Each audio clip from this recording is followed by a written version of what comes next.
Magandang araw mga babies. So ito kung nagkakagulo sila, yung ating isang colony ng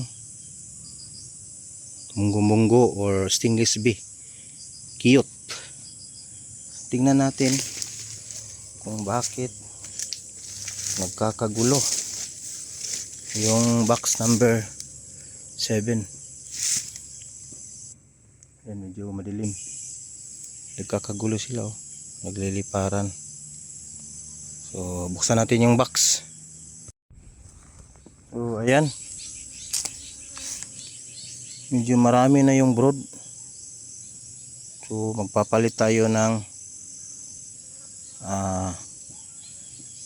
plastic top cover para kita talaga natin kung anong nangyayari doon sa loob. Medyo marami na yung brood niya, kaya siguro ganito, baka pwede tayo mag split dito. Okay, o di kaya pag meron tayong weak na colony, pwede tayong mag rescue ng mga brood sa ibang weak na colony. Dito tayo kukuha.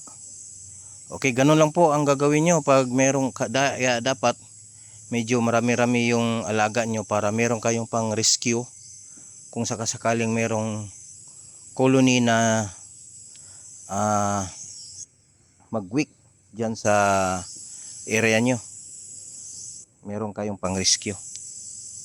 Okay, salamat po sa panonood mga babies. Ingat po tayong lahat.